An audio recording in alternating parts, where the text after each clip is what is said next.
আসসালামু আলাইকুম দর্শক, দেখছেন আন্তর্জাতিক সংবাদ। শুরুতেই জানিয়ে দিব সংবাদ শিরোনাম, পরে বিস্তারিত। তবে বিস্তারিত জানার আগে চ্যানেলটিকে অবশ্যই সাবস্ক্রাইব করবেন এবং আপনি ভিডিওটি কোথা থেকে দেখতেছেন সেটি অবশ্যই কমেন্টে জানিয়ে যাবেন।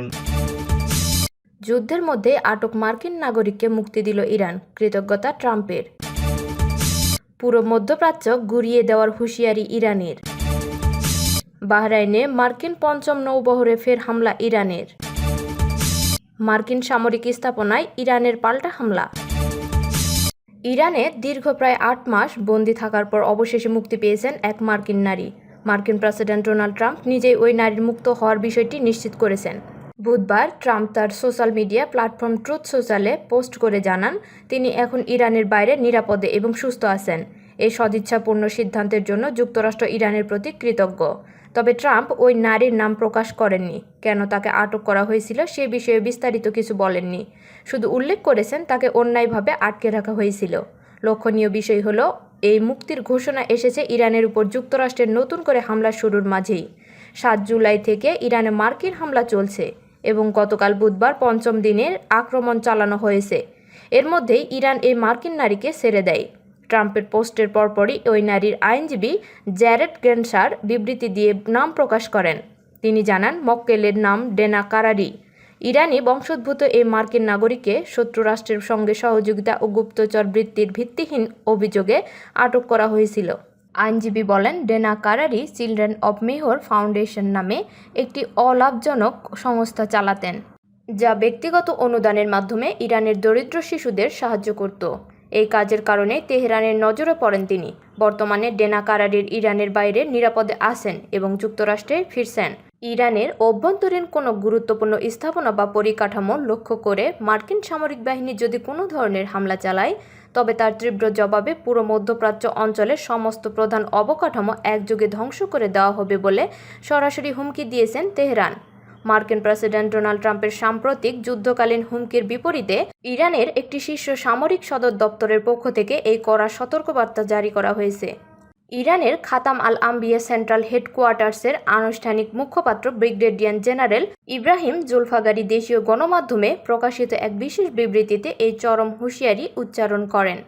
তিনি অত্যন্ত দৃঢ়তার সাথে স্পষ্ট করে বলেছেন যে মার্কিন প্রেসিডেন্ট যদি ইরানের উপর হামলা চালানোর পূর্ব ঘোষিত হুমকিগুলো বাস্তবায়ন করার বিন্দুমাত্র চেষ্টা করেন, তবে ইসলামের প্রজাতন্ত্র ইরানের অত্যন্ত শক্তিশালী সশস্ত্র বাহিনীর ইস্পাত কঠিন আঘাতে সমগ্র অঞ্চলের সমস্ত অবকাঠামো ও পরিকাঠামো এমনভাবে চূর্ণ বিচূর্ণ করে দেওয়া হবে যাতে সেগুলো কোনো অস্তিত্বই আর অবশিষ্ট না থাকে এবং যেন মনে হয় সেখানে আগে কখনোই কোনো কিছুর অস্তিত্ব ছিল না।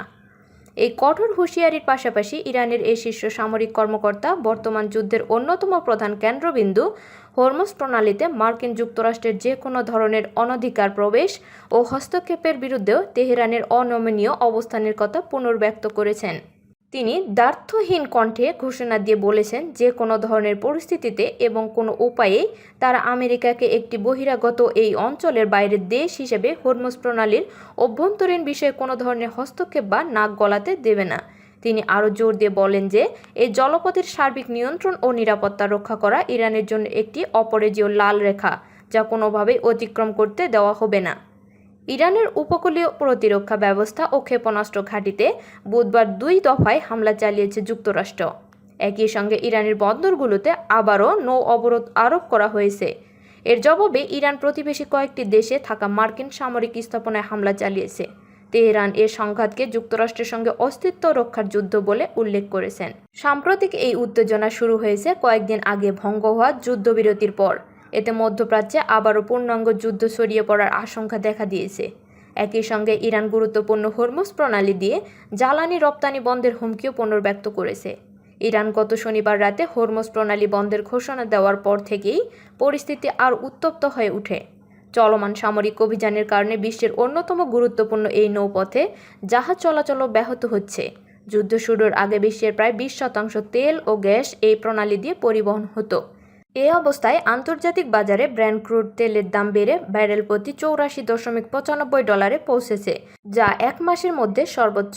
মার্কিন সেন্ট্রাল কমান্ড জানিয়েছে বুধবার সকালে ইরানের গ্রেটার তুনব দ্বীপে উপকূলীয় প্রতিরক্ষা ব্যবস্থা এবং ক্রুজ ক্ষেপণাস্ত্রের সংরক্ষণ ও উৎক্ষেপণ কেন্দ্রগুলোতে প্রথম দফার হামলা চালানো হয়।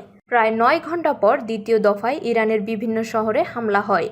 সেন্টকমের ভাষ্য, এসব হামলায় ইরানের সামরিক কমান্ড সেন্টার, আকাশ প্রতিরক্ষা ব্যবস্থা, ক্ষেপণাস্ত্র ও ড্রোন সক্ষমতা এবং উপকূলীয় নজরদারি স্থাপনাগুলো লক্ষ্যবস্তু করা হয়েছে। এছাড়া ইরানের সবচেয়ে বড় বন্দর বন্দর আব্বাস এবং সেখানে থাকা নৌবাহিনী ও রেভলিউশনারি গার্ডের স্থাপনাতেও হামলা চালানো হয়েছে। অন্যদিকে ইসলামী রেভলিউশনারি গার্ড কর্পস দাবি করেছে তারা বাহরাইন, কুয়েত ও জর্ডানে থাকা মার্কিন সামরিক লক্ষ্যবস্তুতে ক্ষেপণাস্ত্র ও ড্রোন হামলা চালিয়েছে। কুয়েতের আলী আল সালেম বিমান ঘাঁটিতে মার্কিন সেনাদের অবস্থান ও একটি রাডার স্থাপনাও লক্ষ্যবস্তু ছিল বলে জানিয়েছে তারা।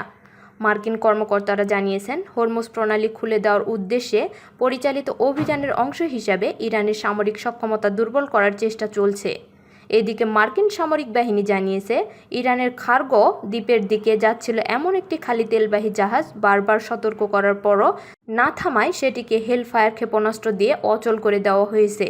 মঙ্গলবার থেকে পুনরায় নৌ অবরোধ শুরুর পর এ পর্যন্ত 2টি জাহাজকে ঘুরিয়ে দেওয়া এবং একটি জাহাজ অচল করার কথা জানিয়েছে তারা।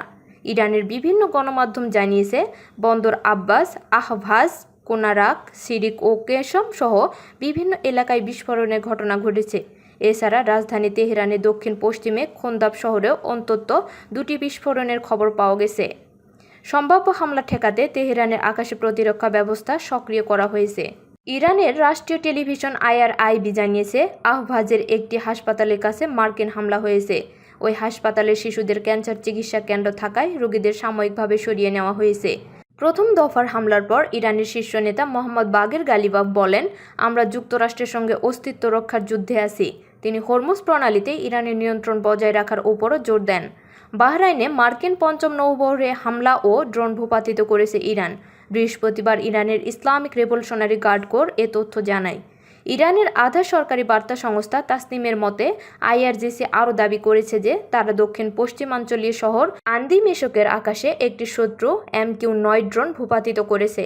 ইরানি বাহিনীর দাবি তাদের মহাকাশ বাহিনীর পরিচালিত নতুন আকাশ প্রতিরক্ষা ব্যবস্থার মাধ্যমে ড্রোনটি ধ্বংস করা হয়েছে।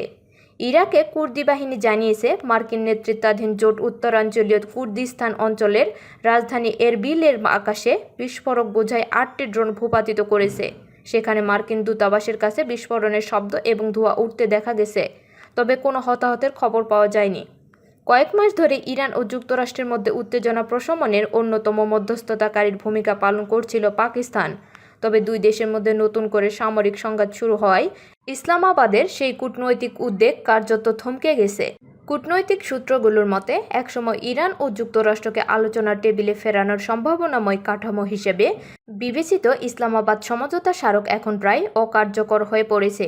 উপসাগরীয় অঞ্চলে আবারও ক্ষেপণাস্ত্র হামলা শুরু হয় এবং কোনো পক্ষই আলোচনায় ফিরতে আগ্রহী না হওয়ায় পাকিস্তান এখন পরিস্থিতি পর্যবেক্ষণের কৌশল নিয়েছে। পাকিস্তান শুরু থেকে মনে করেছিল কয়েক দশকের অবিশ্বাস একটি সমঝোতা বা কয়েকটি বৈঠকের মাধ্যমে দূর করা সম্ভব নয়। তাদের লক্ষ্য ছিল সীমিত দুই পক্ষের মধ্যে সংলাপের জন্য রাজনৈতিক পরিবেশ তৈরি করা এবং সামরিক সংঘাতকে পূর্ণাঙ্গ যুদ্ধের রূপ নেওয়া থেকে বিরত রাখা। কিন্তু সাম্প্রতিক সংঘাত সেই প্রচেষ্টাকে ব্যর্থ করে দিয়েছে। পাকিস্তানের পররাষ্ট্রনীতি নির্ধারকদের ধারণা দীর্ঘদিনের কূটনৈতিক উদ্যোগ কয়েকদিনের মধ্যেই ভেস্তে গেছে।